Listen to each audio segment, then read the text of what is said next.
Saludos y buen día. En todas las congregaciones dicen que esa es la iglesia de verdad, que es la iglesia que fundó Cristo, que es la única y verdadera y muchas cosas más. Esto lo dicen en todas sin excepción. Si yo me pusiera a buscar en las congregaciones personas que de verdad buscan a Dios, en cada lugar hallaría fieles. Porque incluso dice el Señor en Apocalipsis, salid de allí pueblo mío. Si les dice mío, es que ya son su pueblo. Aunque aún estén en un lugar equivocado. Es lógica simple. Primero que todo, quiero que tengan muy claro en sus corazones, que al lugar donde te congregas, no puede ser llamado iglesia. Puedo comprender que es normal que las llamen así, todo esto sucede por falta de conocimiento, lo que no puedo comprender, es que en esta era de conocimiento, donde el internet es accesible para casi todos, nadie lo use para crecer, pocos son los que investigan, aunque algunos investiguen tonterías. Están conformes con lo que creen saber. Con lo que les dicen allá todos los días, o cada domingo. No importa que les repitan siempre lo mismo durante todo el año, nadie cuestiona a sus dirigentes, si es que además de El Salvador se puede tener más dirigentes. Nadie busca realmente a Dios, repiten. Yo busco a Dios. Yo amo a Dios. Yo sí tengo a Dios. Lo publican en redes sociales y creen que con eso hacen mucho. El Creador está harto de palabrerías y nada de acciones. Pocos saben quién es Semiramis o Dagón. Pocos saben qué es un altar, y muchos solo abren una Biblia cuando asisten a estas congregaciones. Tan grande es el problema de la pereza y desamor por Dios, que aún a estas fechas le siguen llamando Jehová. Aún celebran Cuaresma, y todavía creen que Jesús nació en diciembre, y otros repiten que nació en abril porque lo dijeron en cierto lugar, aunque Lucas diga bien clara la fecha, y otros dicen que son el pueblo de Dios, pero no saben que su Dios es un hombre. Porque si los criticas, lo primero que dicen es, no se meta con Dios. Aunque uno ni lo haya mencionado. Manipulados por años de repetición, temen cuestionar lo que un hombre les dijo, torciendo los versos que hablan de cuando el pueblo murmuró contra Moisés, como si el caso fuera el mismo hoy día. ¿Cómo puede ser el mismo caso? Moisés hizo señales, todas las plagas de Egipto, pasaron el mar, comieron en el desierto, bebieron de una roca y dudaban aún así de Moisés, ¿cómo no los iba a castigar Dios? Si después de haber visto su gloria en el monte y todos haber aceptado sus condiciones, no demoraron en fallarle. Cuando Moisés dice, no murmuran contra mí, sino contra Dios. Es obviamente contra Dios, porque Él es quien hizo los milagros, no Moisés. No es con palabras, es con hechos que el hombre debe demostrar a Dios que lo ama. Cuando el hombre quiere a una mujer, indaga sobre ella, averigua qué le gusta, cuándo nació, cuál es su número. El espíritu no puede mentir. No lo puede evitar, hay cosas que se hacen con naturalidad si el sentimiento es verdadero. Retomando, la palabra iglesia, como muchas otras palabras, tiene su procedencia del griego. La palabra eclesia era usada para tocar temas políticos, y también para hablar de un mercado donde se comercia toda clase de productos. La política, como se sabe, se usa normalmente para engañar al pueblo, y en un mercado la idea es vender. Aunque, si nos fijamos en este último significado, iglesia es un buen nombre para un lugar donde comercian con la fe y se hacen millonarios con ella. Porque llenándose los bolsillos con diezmos y ofrendas, les alcanza para comprar mansiones en lugares caros, vehículos y toda clase de lujos, pero no les alcanza para hacerle bien al necesitado, pagar sueldo a los que laboran en ellas, regalar los himnarios o regalar Biblias. Estos hechos deberían bastar para comprender que esa congregación o iglesia no puede ser la verdadera. La inteligencia y la sabiduría son las cosas que Dios más observa en un hombre, y lo que más premia. Por eso mismo se dijo, Mateo 7 desde el verso 15, guardaos de los falsos profetas, que vienen a vosotros con vestidos de ovejas, pero por dentro son lobos rapaces. Por sus frutos los conoceréis. ¿Acaso se recogen uvas de los espinos, o higos de los abrojos? Así, todo buen árbol da buenos frutos, pero el árbol malo da frutos malos. No puede el buen árbol dar malos frutos, ni el árbol malo dar frutos buenos. ¿Cómo pueden decir? Esta es la iglesia de Dios. Pero es el hombre quien toma las decisiones. Le dicen al creyente, usted no puede imponer manos, no puede esto y no puede aquello, y a veces le impiden volver a entrar. Pero, ¿acaso no es Dios quien otorga los dones espirituales? Existe un ejemplo en la escritura, las cosas no están escritas porque sí. Tienen un propósito. Son ejemplos, espejos para los que las habrían de leer mucho tiempo después. Marcos 9:38. Maestro, hemos visto a uno que en tu nombre echaba fuera demonios, pero él no nos sigue. Y se lo prohibimos porque no nos seguía. Pero Jesús dijo, no se lo prohibáis, porque ninguno hay que haga milagro en mi nombre, que luego pueda decir mal de mí. Porque el que no es contra nosotros, por nosotros es. No puedo creer que teniendo a un maestro tan brillante y práctico, los hombres se sigan enredando en leyes hechas por sí mismos, leyes hechas solo para mitigar el fuego de otros.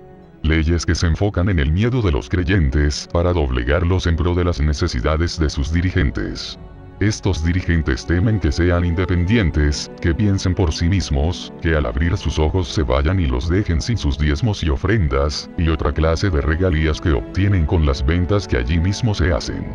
Algunos hombres han nacido para ser lumbreras, y ellos los apagan a patadas. Si el Señor dio ejemplo de misericordia y grandeza, ¿por qué cree el hombre que puede negar a otros laborar a Dios? ¿Por qué dejan que otro les predique? Lean ustedes mismos. Pues que testifican contra ustedes de que no tienen comprensión de lectura. Eso se quita leyendo. No tienen entendimiento. Recién nacidos que aún necesitan que les den leche, que dependen de otros para que les den sustento. El hombre necesita de padre y madre, solo en su infancia. Tu pastor manda a que saquen a otro y no le permitan la entrada.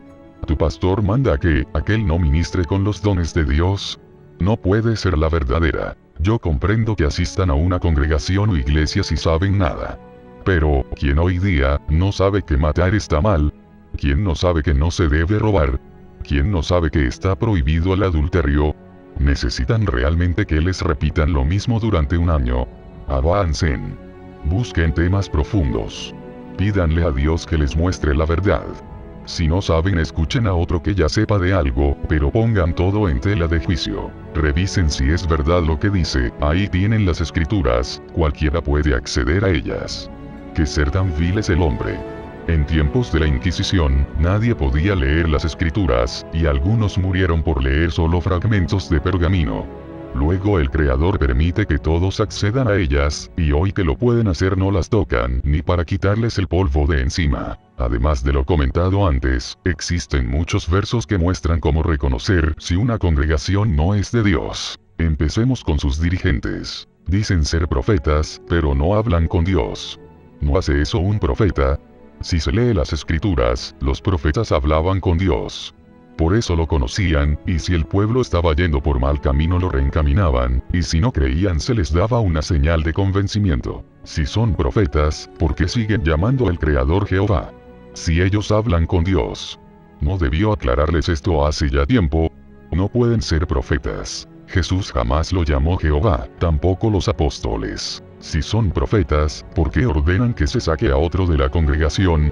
Si hablan con Dios sabrían que Él no rechaza a nadie. Jesús sabía quién era Judas y lo que haría, y jamás lo echó. Jesús sabía qué clase de personas eran los maestros de la ley y fariseos, pero cuando uno vino a Él, no le rechazó. No puede ser profeta, porque se supone que debe imitarlo. Si son profetas, ¿por qué prohíben que alguien trabaje para Dios con los dones que Él mismo le dio?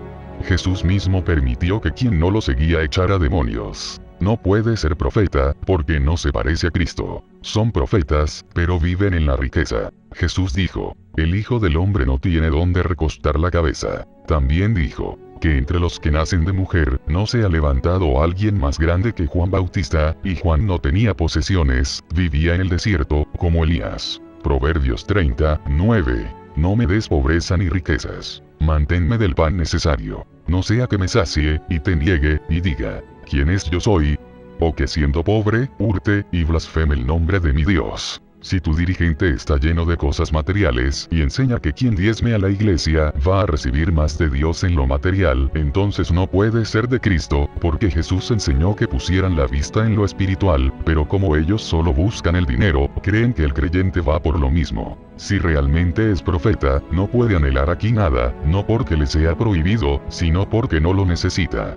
El que tiene a Dios no anhela riquezas, sino lo necesario mientras termina su peregrinación en esta tierra, porque no se siente de aquí siquiera, la tierra no puede ser su hogar, aquí se siente incómodo. Habiendo leído las escrituras, ¿cómo puede una persona llamarles profetas a esos?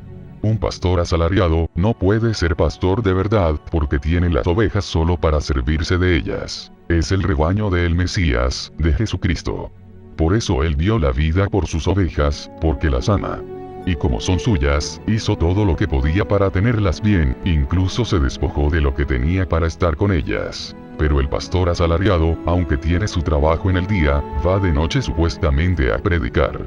Es igual que los políticos que no están conformes con lo que tienen, ni con su salario, sino que admiten dineros mal habidos, solo siguen el ideal de lo que el hombre llama prosperidad. Su meta es ser puestos en alta estima ante los hombres, porque tristemente, los hombres solo ven como importante al que más tiene. Hasta en las familias se ve eso. Saben que predican mentira, pero no pueden parar porque dejarían de recibir dinero. Aman más lo material que a Dios. ¿Cuál es la verdadera congregación? Existen varios versos que lo muestran. Como arquitectos, vayamos primero a la base. Juan 8 verso 38. Yo hablo lo que he visto cerca del Padre, y vosotros hacéis lo que habéis oído cerca de vuestro Padre. Respondieron y le dijeron: Nuestro padre es Abraham. Jesús les dijo: Si fueseis hijos de Abraham, las obras de Abraham haríais. Si ponemos como base este verso, se entiende que el pueblo de Dios no es quien dice ser el pueblo, sino el que con sus obras lo demuestra. Obras. Verso 43 y 44. Porque no podéis escuchar mi palabra. Vosotros sois de vuestro padre el diablo, y los deseos de vuestro padre queréis hacer. Él ha sido homicida desde el principio, y no ha permanecido en la verdad, porque no hay verdad en él. ¿Era Judas pueblo de Dios? Claro que no. Amaba las riquezas, justo como ese pastor que te pide diezmos, aunque ya tiene empleo por aparte. Eran los maestros de la ley y los fariseos pueblo de Dios pese a ser hijos de Abraham por sangre. Jesús dijo que no, porque no veía su sangre, sino sus actos. El pueblo de Dios es el que conoce la naturaleza de su Padre y es uno con él en sus obras. El pueblo de Dios no está compuesto por pertenecer o asistir a una congregación, iglesia o templo, como lo quieran llamar. Primera de Corintios 3 desde el verso 16. ¿No sabéis que sois templo de Dios? Y que el Espíritu de Dios mora en vosotros. Si alguno destruyere el templo de Dios, Dios le destruirá a él. Porque el templo de Dios, el cual sois vosotros, santo es. Si el cuerpo del hombre hecho por Dios mismo, donde habita el Espíritu de Dios es el templo, porque esos mal llamados profetas le llaman templo a una construcción con 4 paredes. Si no saben algo tan simple, no pueden ser profetas. Hechos 17 versos 24 y 25. El Dios que hizo el mundo y todas las cosas que en él hay, siendo Señor del cielo y de la tierra, no habita en templos hechos por manos humanas, ni es honrado por manos de hombres, como si necesitase de algo. ¿Acaso se le olvidó a Dios decirles que eso no es un templo? Tremenda comunicación tienen con Dios. En estas congregaciones o iglesias, el pastor o profeta le llama altar al púlpito. Un altar físico según el Antiguo Testamento, es un lugar donde se hacen sacrificios para que mediante la sangre se alcance perdón y comunión con Dios. Y según el Nuevo Testamento es el corazón. Éxodo 20 verso 24. Altar de tierra harás para mí, y sacrificarás sobre él tus holocaustos y tus ofrendas de paz, tus ovejas y tus vacas. Verso 25. Y si me hicieres altar de piedras, no las labres de cantería. Porque si alzares herramientas sobre él, lo profanarás. No pueden llamarle altar a un lugar donde no se hacen sacrificios. Y que además ha sido fabricado con herramientas. Algunos usan el siguiente verso para defender su ignorancia. Éxodo 27, 1. Harás también un altar de madera de acacia de 5 codos de longitud, y de 5 codos de anchura. Será cuadrado el altar, y su altura de 3 codos. Pero este altar, fue ordenado a Moisés para que se situara en el tabernáculo. Y además debía tener cuernos. Pero si van a hacer esto, ¿no deberían hacer todo lo demás? Calderos, paletas y tazones. Fuentes de bronce para lavarse las manos por los sacrificios. Si en tu congregación usan esto, no puede ser la verdadera. Ni Jesús, ni los apóstoles la usaron, y si tu profeta manda hacer esto en la iglesia, no puede ser profeta. Para completar la ley dice, Éxodo 20, 26. No subirás por gradas a mi altar, para que tu desnudez no se descubra junto a él. Curioso que en estas congregaciones siempre hay gradas que ponen en alto el púlpito y a quien se sitúe allí. Esto se diseñó así desde hace muchos años en la Iglesia Católica, pero eran llamados zambones. Se diseñó así con el objetivo de crear en la psiquis del laico, la idea de que aquel que está de pie allá, es más grande e importante que los que están más abajo sentados. Todo esto lo heredaron algunas congregaciones que dicen ser la verdad.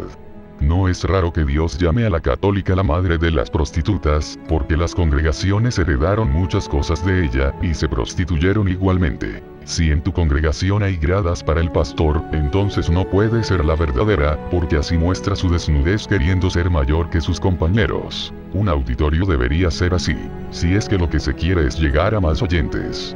Porque la palabra viaja por el aire, y este tiende a subir.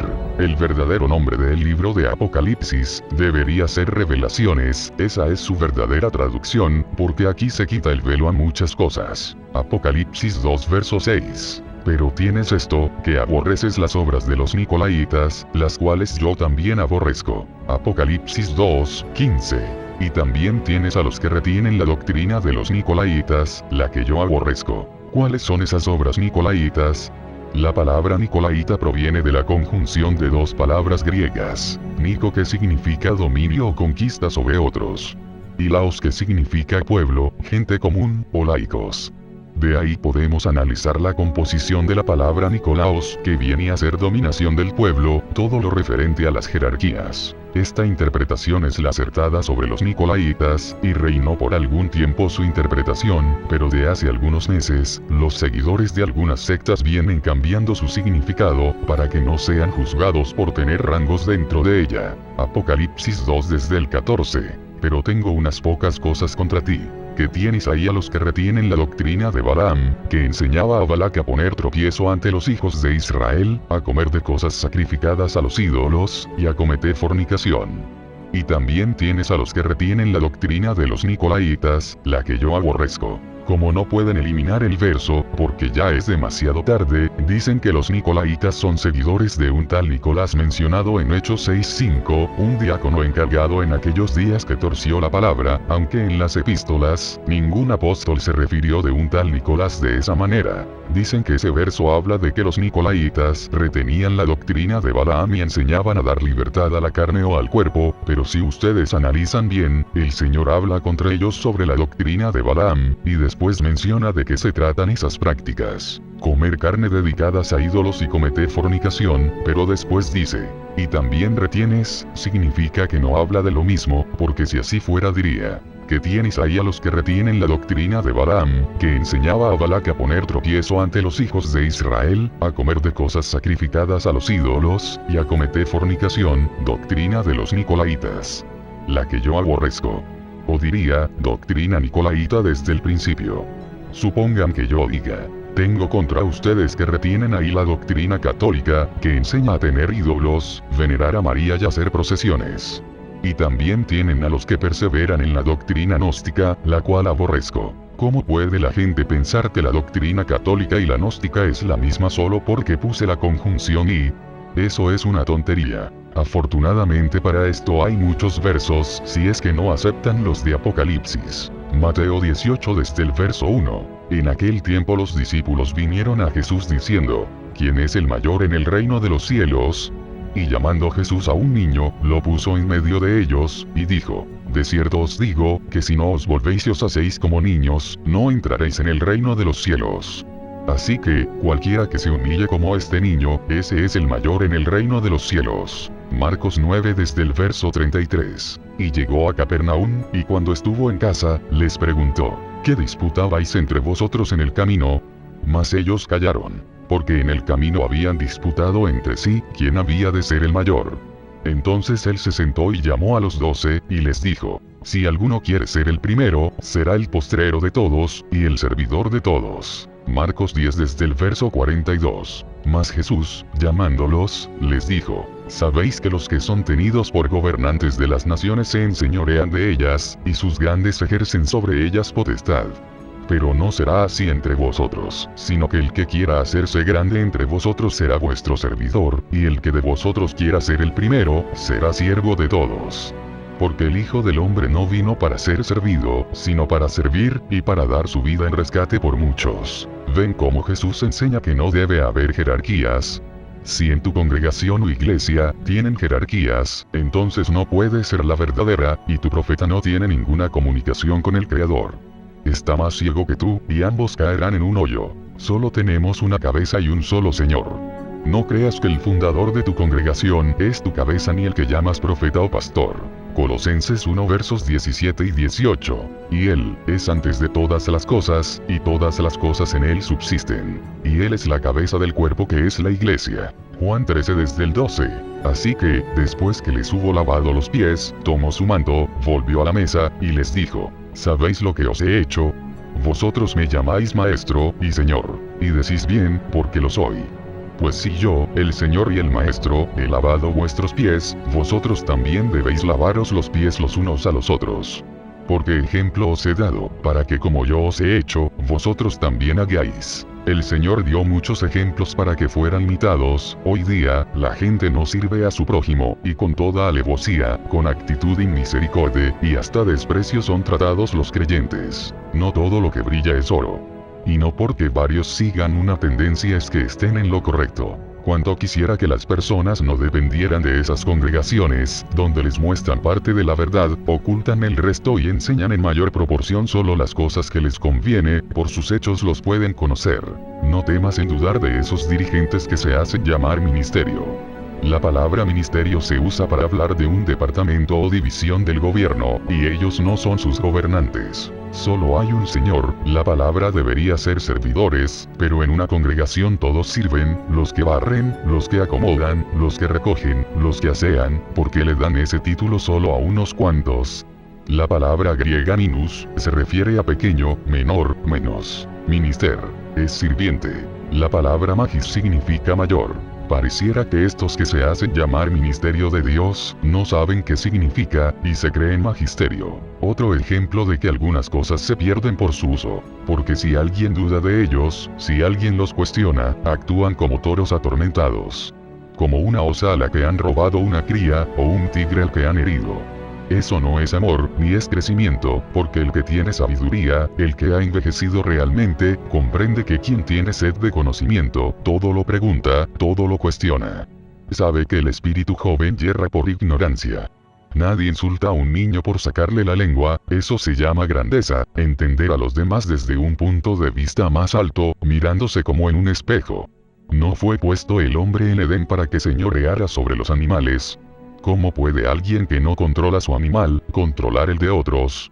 ¿O cómo puede un niño liderar un centenar de bebés?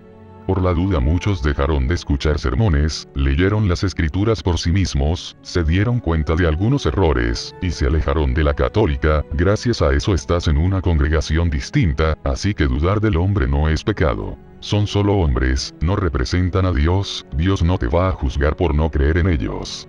Él te va a juzgar por no creer en la predicación de Cristo, la cual está escrita y es de fácil alcance. En el próximo tema, hablaré sobre la verdad del matrimonio. ¿Puede un hombre cualquiera, en estos tiempos, unir a dos personas en matrimonio? ¿Qué mensaje dejó el Creador en las Escrituras? Espero que el tema haya sido para crecimiento y no para contienda. Aunque comprendo que el hombre hace lazos con las cosas en las que cree pertenecer, si es hincha de un equipo se ofenderá si le hablan mal de él, si tiene un ídolo musical, no aceptará malas críticas, aunque ni el equipo, ni el ídolo, den un solo centavo por ellos, ni sepan de su existencia. El hombre vive en una ilusión de tenencia, esa es la realidad. Si estos temas te gustan y buscas la verdad, suscríbete para que estés al tanto de otros temas que pronto subiré. Compártelo con las personas que quieres, que gustan y buscan la verdad y la merecen, y así el evangelio llegará a todas partes con solo unos segundos de tu ayuda. Dale al like, pronto nos veremos de nuevo. Feliz día, y paz a todos.